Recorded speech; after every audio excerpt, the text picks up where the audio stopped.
ಕೇಳಿರಿ ಕತೆ ಹೇಳುವೆ, ಹೇಳುವೆ ಕತೆ ಹೇಳುವೆ, ಕೇಳಿರಿ ಕತೆ ಹೇಳುವೆ. ಗೌರಿ ಪುತ್ರ ವಿನಾಯಕನಿಗೆ ಆನೆ ಮುಖವು ಬಂದ ಕಥೆಯ ಹೇಳುವೆ, ಕತೆ ಹೇಳುವೆ, ಕೇಳಿರಿ ಕತೆ ಹೇಳುವೆ. ಗೌರಿ ಪುತ್ರ ವಿನಾಯಕನಿಗೆ ಆನೆ ಮುಖವು ಬಂದ ಕಥೆಯ ಹೇಳುವೆ, ಕತೆ ಹೇಳುವೆ, ಕೇಳಿರಿ ಕತೆ ಹೇಳುವೆ.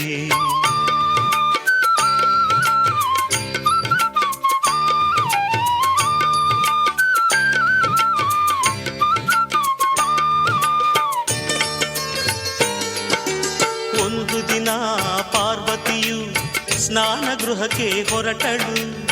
ಮಣ್ಣಿನಿಂದ ಮೂರ್ತಿಯ ಮಾಡಿ ಜೀವದಕ್ಕೆ ಇದ್ದಳು.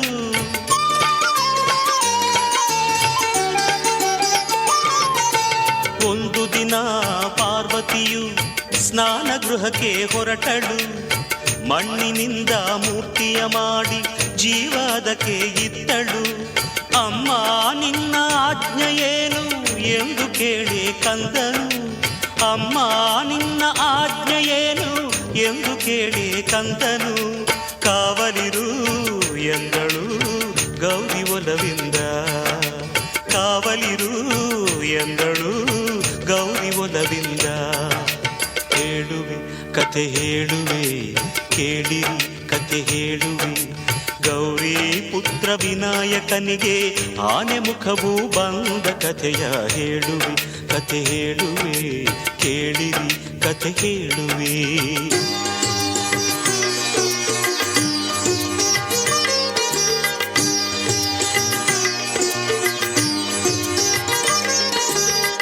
ಕಂದ ಕಾವಲಿರುವ ವೇಳೆ ಶಿವನು ಅಲ್ಲಿಗೆ ಬಂದ. ಶಿವನು ಯಾರೆಂದರಿಯದೆ ನಿಲ್ಲಿಸಿದನು ಕಂದ. ಒಳಗೆ ಬಿಡೆನು ಇಲ್ಲೇ ನಿಲ್ಲಿ ಎಂದು ಕಂದ ಎನ್ನಲು. ಹೊರಗೆ ಉಕ್ಕಿ ಬಂತು ಆಗ ಕೋಪದ ಹೊನಲು, ಕೋಪದ ಹೊನಲು.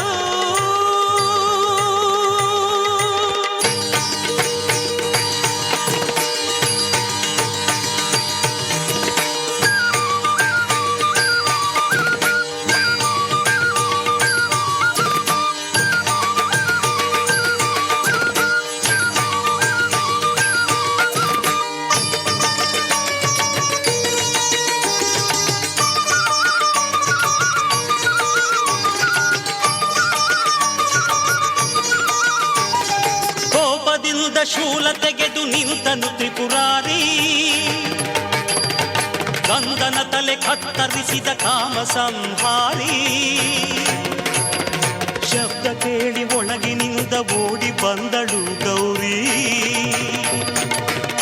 ಸತ್ತ ಮಗನ ಕಂಡು ಹತ್ತು ಗೋಳಾಡಿದಳು ನಾರಿ.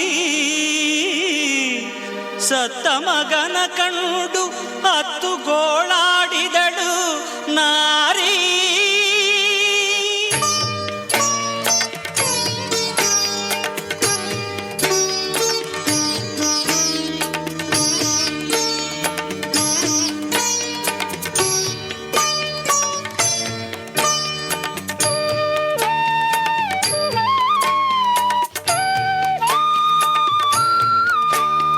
ಸತ್ತ ಹುಡುಗ ತನ್ನ ಮಗನು ಎಂದು ಅರಿತ ನೊಂದ ಶಿವನು. ಒಂದು ತಲೆಯ ಅರಸಿ ತನ್ನಿ ಎಂದು ಆಜ್ಞೆ ತಂದನು. ಸತ್ತ ಹುಡುಗ ತನ್ನ ಮಗನು ಎಂದು ಅರಿತ ನೊಂದ ಶಿವನು. ಒಂದು ತಲೆಯ ಅರಸಿ ತನ್ನಿ ಎಂದು ಆಜ್ಞೆ ತಂದನು. ಅರಸಿ ಹೊರಟರು ಗಣಗಳು ದಿಕ್ಕು ದಿಕ್ಕಿಗೆ. ಆನೆಯೊಂದು ಮಲಗಿತ್ತು ಉತ್ತರ ದಿಕ್ಕಿಗೆ.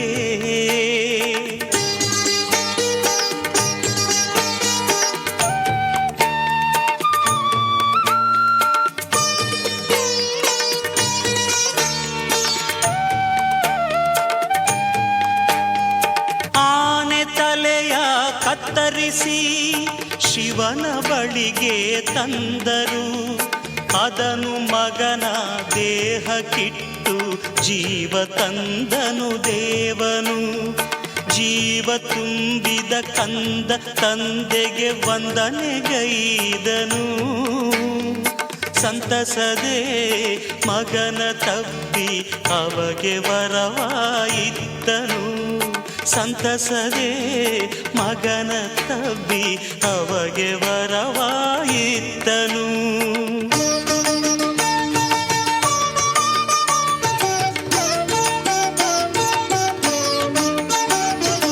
ಇಂದಿನಿಂದ ಮೊದಲ ಪೂಜೆ ಎಂದು ನಿನಗೆ ಎಂದನು. ಗಣಗಡಿಗೆ ನಾಯಕ ನೀ ಎಂದು ಶಿವನು ನುಡಿದನು. ಅಂದಿನಿಂದ ಕಂದನಾದ ದೈವ ಗಣನಾಯಕ, ಭಕ್ತರ ವಿಘ್ನಗಳನ್ನು ಹರಿಸುವ ವಿನಾಯಕ.